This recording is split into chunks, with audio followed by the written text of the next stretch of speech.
Patriots postgame show of the season. We've got Coach Taylor Kyles chiming in, bottom screen, and we got Evan Lazar live from Foxborough ducking outside while we're waiting for interviews to get started. So, guys, we're just going to get right into it. First impressions, pretty obvious. What we saw here, the first Cam Newton offense, this team is going to run the ball. Yeah, we basically got exactly what we expected. I think Cam is still in the beginning stages of understanding the offense at the line of scrimmage. Taylor, I know you pointed this out on Twitter, and I thought you were spot on. There were a couple instances there where it felt like the protection wasn't set properly, or they weren't in the right play call, and Cam might not have the full control of the scheme quite yet to be able to make those adjustments. But in terms of the running game, power reads, QB sweeps, drop plays, just right up the gut with the QB, right up the gut with the QB run. It was great to watch them a quarterback-centric offense that really brings you back to, Bill Yeoman in the 1960s of the veer and all that kind of stuff, and what Baltimore did a little bit with Lamar Jackson last year as well.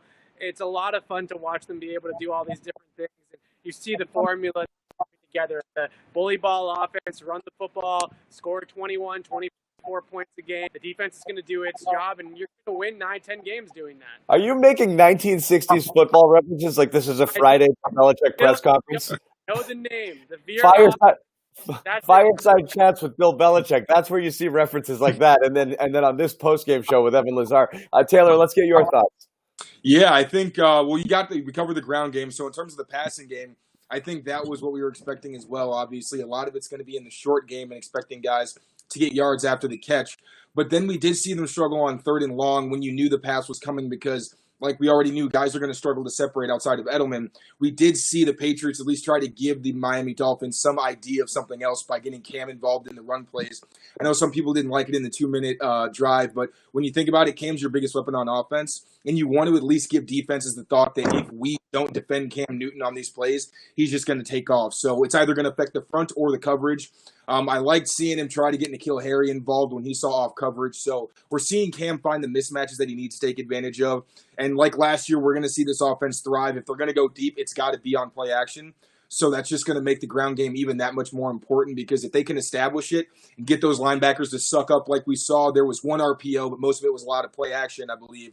And when you have all those things to think about, that's what's going to open the middle of the field for your offense. But it's going to be a lot of the ground game. But from what we saw with the dominant offensive line, we got to talk about them. Cam was great, but the game would not have been the same way, I think, if you had Ted Karras in there, if you had Marshall Newhouse, because the Patriots' offensive line was dominant, created a lot of holes with Cam under center when he wasn't as much of a run threat. So I think the O-line deserves a lot of credit as well for what. Well, I'll let Evan jump in on that O-line in a minute, but we did talk about trying to open up the passing game and still learning the playbook. There wasn't a lot. There weren't a lot of looks downfield, at all today. I don't even know the deepest target was at the Edelman drop, maybe early in the first half. Mm-hmm. Just in terms of balls thrown downfield. And again, this might be what we see here, but it was, again, not only that, who was targeted. Only 2 receivers were targeted the entire game, and that was Harry and Edelman. Obviously, Bird started as your third receiver. That was it. One pass went Izzo's way and a couple to the backs, and that was it. Do you think this will open up as time goes on a little bit, or is this what you're going to be seeing in the early going with this Patriots offense?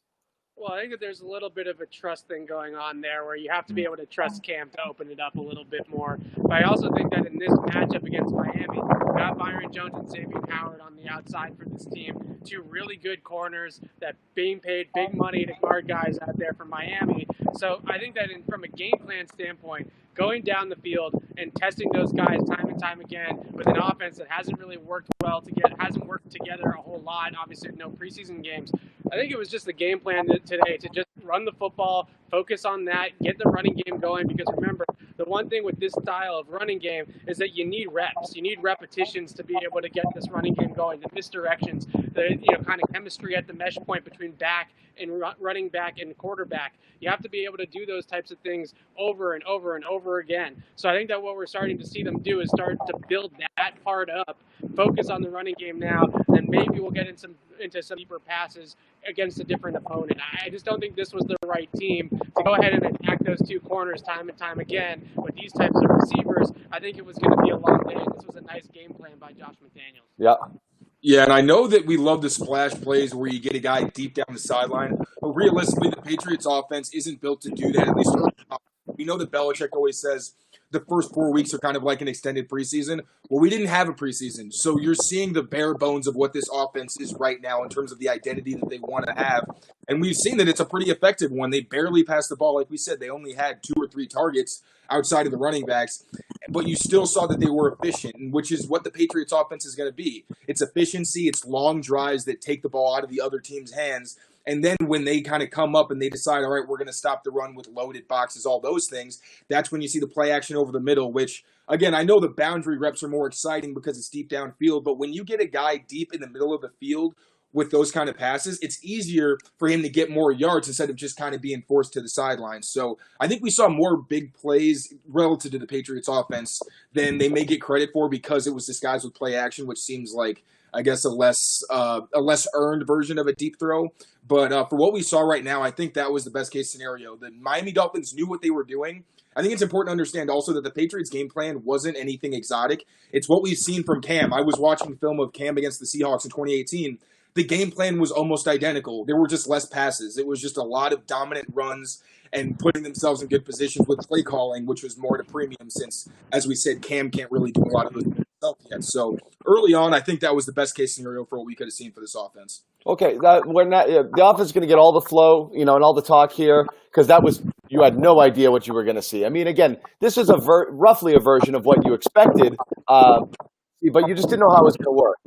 But on the defensive side, seems like secondary things picked up where they left off. I mean, with the exception of playing a little bit of soft zone at the end, there was not a lot of open guys for Miami, at all game long. It was nice to see, particularly, given the fact that Gilmore got torched a little bit, really the only time last year in his last game against Miami. Maybe. But still, it was not. This was a complete lockdown effort. It looked like. It was really just the pass interference calls that went against Gilmore's the biggest plays of the game for Miami on offense. So the Patriots defense really dominated this one. I think the cool thing for me was all the different pieces that they had in that front seven moving around. Guys like Terrence Brooks, Juwan Williams, Adrian Phillips, Kyle Duggar even getting in the mix with the rookie, doing a bunch of different things, both playing in the box at linebacker positions, playing deep, playing robber positions, and just kind of moving those guys all around the formation was a lot of fun to see all of those type of how guys in the back end are going to kind of put these pieces together. These are things that we would normally look for in a preseason game, for instance, but we didn't have any preseason games, so this is sort of the first time that we've seen this group together. There was a lot of shuffling going on. I think they wanted to keep everybody fresh in the first game of the season, so we'll have to see what they do when they kind of lock down, those 12, 15, 13, 14, 15 guys that are just going to kind of play big games. But so far, I think that secondary's versatility to move guys from safety to corner to slot to box to deep, wherever they really need them to be, was on full display here just already in week one. Yeah, and speaking of the depth in the secondary, I thought Adrian Phillips, you couldn't really ask for any more from him. He had to stop near the goal line. He slotted into Chung's role where he's really in the box. And the Patriots actually played, which I kind of expected coming in because their biggest threats are on the outside with Preston Williams and Devontae Parker. The Patriots played a lot at Tampa too, where they'll put Adrian Phillips in at that linebacker spot to cover the middle of the field. Is almost kind of like a third deep safety. It's just that with that kind of depth, it's harder to get over the top of you. So the Patriots did a really good job in that. I think the Dolphins did a good job of exploiting their zone coverages when they went with too high last year. And I think the Patriots did a much better job of sitting on top, coming down and tackling. Terrence Brooks, I know he had the pass interference in the end zone, which was a tough rep. Gesicki is a red zone threat against anybody, but Terrence Brooks was outsized, and I thought he did a decent job in terms of just being close, and he had a really good fill-in tackle in the run game. I think it was on a third down or something like that where he got a great stop. So Chase Winovich, another guy who we really see as mostly a pass rusher. We haven't talked about the trenches much. He stood out as a run defender, which he has been good at since college. We just don't really hear about it. Also, Dietrich Wise, he was used a lot as a three technique, kind of as an odd interior defensive lineman. He showed up, had a number of run stops. He continued to be a threat in one-on-one matchups like he's really been for most of his career. So I think a lot of the defensive efforts were what we expected. It's just you can't really just put it on paper and expect it to translate. But, like with the offense, a lot of it was what I think we expected. going based off of recent history, and they came through. Let me ask you guys. We didn't get to see, just as far as the rookies are concerned. Keene didn't suit up. The Asi, nowhere to be found. Duggar got in some, but and then Uche also didn't suit up today. Kind of disappointing for people, kind of hoping that the Patriots would roll out some of the kids. And again, this very much could be, and largely is, I'm sure, a byproduct of no preseason. So no opportunity at all to get into a game situation for these guys. So this almost, I could see it being sort of preseason for some of these guys. But did you expect to see more? I mean, you were surprised a little bit by the guys who didn't suit up, Evan, before the game, but during the game, do you expect to see a little bit more? I really was surprised that Uche didn't suit up for this one, and he was inactive. But then when you sort of kind of look at the way that they went about things by putting Phillips, by putting Brooks, some of those safeties in the box at linebacker spots, I think you're seeing that they're going to lean on the secondary, the depth that they have there. They're going to play Bentley. They're going to play Copeland a little bit off the line. But for the most part, I think it's going to be a lot of 5-6 defensive backs with guys playing in linebacker spots that you would normally see playing safety. So I think that's the plan here. You know, there were some rushes there where they had 6 DBs on the field where they got carved up a little bit. But for the most part, they were able to stop the run with only 6 guys in the box and one of those guys being a safety. I don't know if they're going to be able to get that done against better offensive lines, better running games. Certainly next week against Seattle, we'll see if they stick with that strategy, if they're able to hold up against a much better rushing attack. But I think what you're seeing out there right now is kind of what we expected, which is those safeties are really going to be the linebackers this year, and that's how they're going to kind of make up for the fact that they don't have great depth there. I tweeted out before the game that Gerard Mayo was working out with his group, and there was only 3 guys in the entire linebacker group that Gerard Mayo was putting through drills. It was Brandon Copeland and Franny Jennings and Juwan Bentley, and that was it. And it was just kind of funny to just see him over there with just 3 dudes around him. And that was the whole room. That was the whole inside linebackers room. There's going to be a lot of safeties playing in the box. The question is just going to be, if a team does come out and run the ball 30, 35 times against you, are you going to be able to stop it? Yeah, Gerard's a really personable guy with a big personality and a talker. So I don't want to see him in such a small group. You might have to lend him a couple of safeties. He's going to get really lonely there. Taylor, your thoughts there?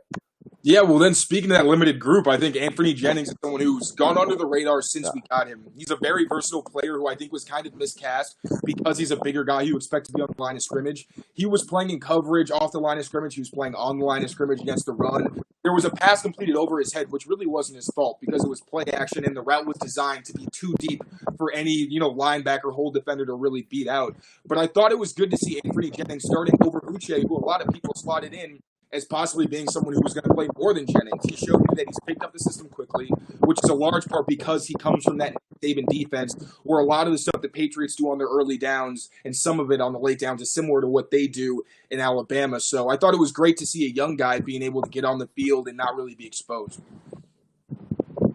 Yeah. Guys, final thoughts here. And again, you're heading into a totally different matchup with Seattle here. But just in terms of first impressions, anything surprise you that you saw out of the team today? And again, you did say the offense looked like you would expect the Cam Newton offense to look, certainly in the early stages here. Any wrinkles here that you saw that you're like, this is something different?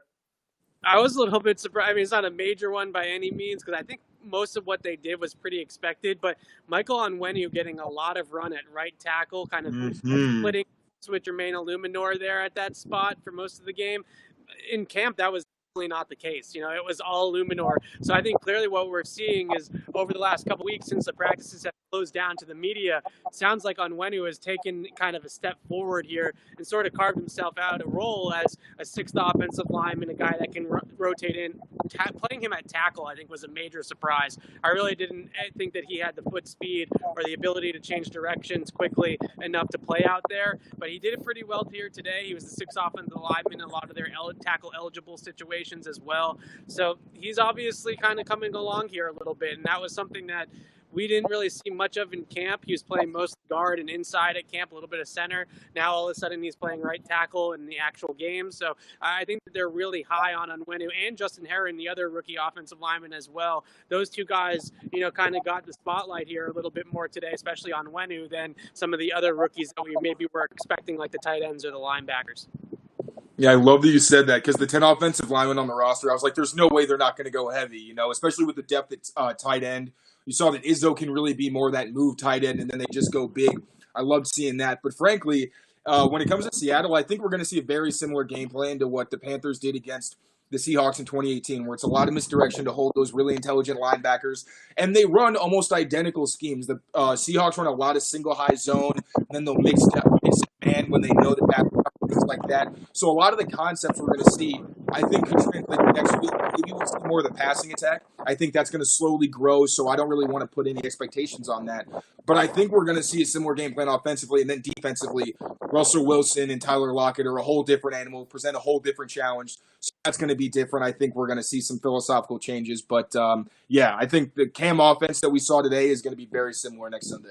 Okay, one player, again, just a spotlight player, one that we're very curious about heading into the season was, and again, there weren't a lot of targets to go around here, so judging it based strictly on stats is pointless here. I mean, Cam only completed 15 balls, but your thoughts on N'Keal Harry? Obviously, he had the one drive where he seemed to get it going. He really seemed to be trying hard to secure possession on a lot of his catches where he would just get it and wrap it up. And then ironically, he fumbles there at the goal line and what could have been a critical play, which is a stupid rule anyway, but that's a different rant for another time. But he fumbles there, and that could have been really bad as Miami came down the field and made a ball game out of it right after that. But your thoughts on his performance in general here? You want to see, he's the number 2 receiver, whether he's ready for it or not. How do you think he looked today?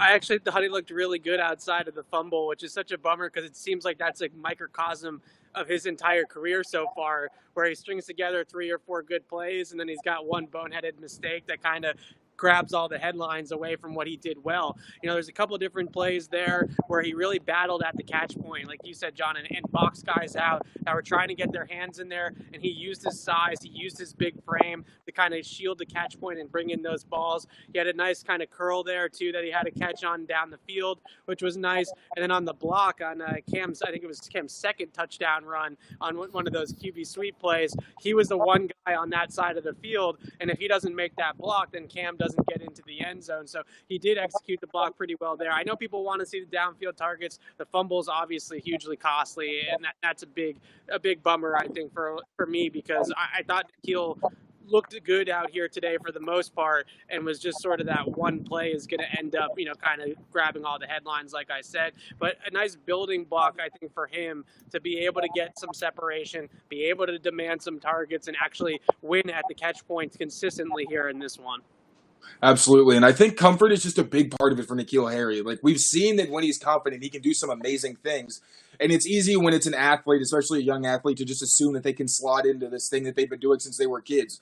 But for any of us, you go to a new job or, there are different circumstances, you're going to be a little nervous day after vacation, Let the guy get it under him, still working with Cam. A lot of things I feel like you need to think about. It's not just like they're not machines. You just go onto the field and you don't produce, Right. So you could say that you're unimpressed with N'Keal Harry, but he hasn't played a full season his entire career, and it's his second season. So Evan kind of took it away with all the great things that he did. He was completely right. He made a boneheaded mistake. I get it. Give the guy some breathing room. It's the first week of the season. Do you think people are going to give him breathing room, or it's going to be a lot of N'Keal Harry criticism this week? Oh, I'm sure I'm sure it will be a lot of criticism. I mean, when you make a play like that at the goal line, it's a dumb rule. We know that, but you got to know the rule, right? You got to know the last thing that you can do there is fumble out of the back of the end zone. Yep. It's a cardinal sin for a Bill Belichick team, so that's going to be one that he's going to want back. But again, you want to see him be able to run some routes. You want to see him be able to get some separation and actually complete catches, even when he's battling contact. And he did all of that. So I think that those are things that he can take away that are positives. I hope he doesn't dwell on the fumble too much because he did a lot of good things out here. Okay, on a macro level, again, everyone's going to be looking at this team. This is now 1-0 in a post-Tom Brady universe. Based on, again, personnel's not exactly the same here, but based on the way the offense looked late last year, with Brady at the helm, and what you're seeing just in one snapshot right now in game one. And it's obviously too early to judge based on entirely one game. What do you feel about direction of the offense as a Cam Newton-led offense versus the direction that they appeared to be going with Brady last year?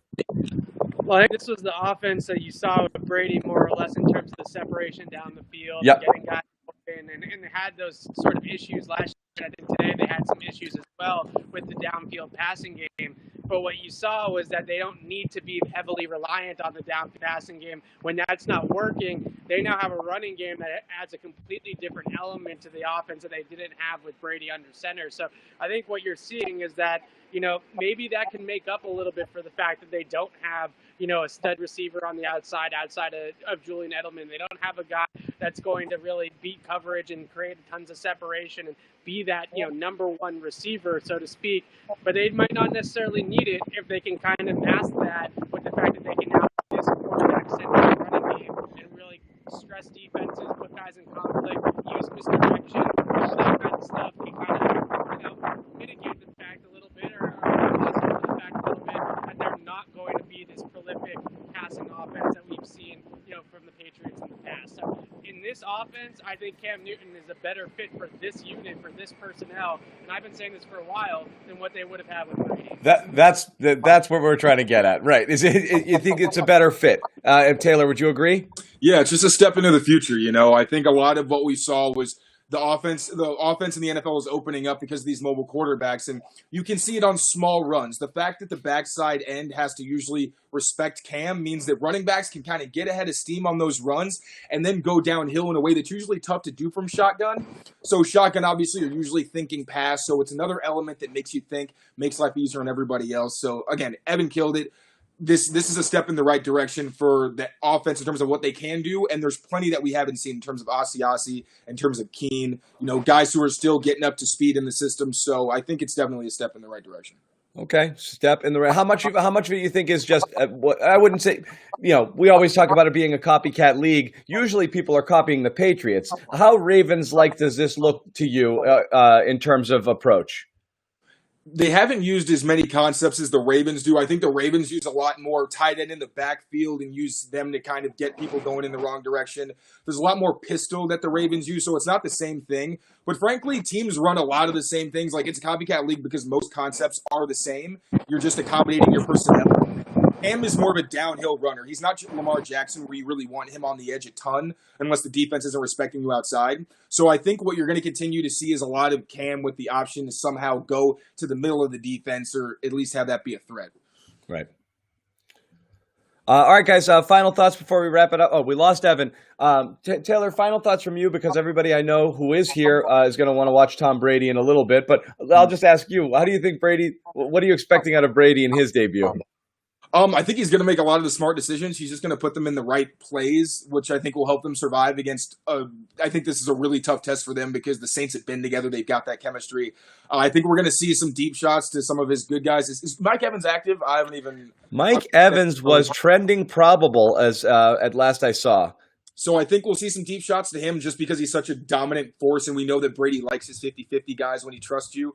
Mike Evans seems like a guy he's got that with. So a lot of, I think a lot of stuff underneath the 14, stuff to Godwin, just as a reminder. I forgot he was 14 now. Maybe some deep shots to Evans, but a lot of stuff, I think, slants and things like that. Yeah, so Evans is active. That's what I'm most curious about today, is whether or not, Taylor, it goes to whether or not he has that trust to throw those 50-50 balls, because Brady hates doing that. Yeah. When it's a dominant player like Mike Evans, you know, it's not N'Keal Harry. It's one of the best receivers overall in the game. So, yeah, him and Mike Evans, I think he'll try to get him the ball early and often. Okay. Well, that's Coach Taylor Kyles. Evan Lazar had to duck in. He's got interviews right now going on. He's in Foxborough with Sierra Goodwill. So we're going to have a ton of stuff with those guys after the game. So keep it here. Subscribe to our YouTube channel. You'll get all of the videos there. Taylor Kyles from Pat's Pulpit and various other places where you can find exclusive content generated by Coach Kyles himself. So look out for his stuff. He's a monster on Twitter. He and Evan basically dominated the game, going back and forth with their observations. So, and hopefully we'll be doing this every single week. And that's going to do it for our post-game show. So again, look for us after the game. Taylor, thanks a lot for being with us, buddy. Happy to be here. Thank you. Yep. Thank you, everybody.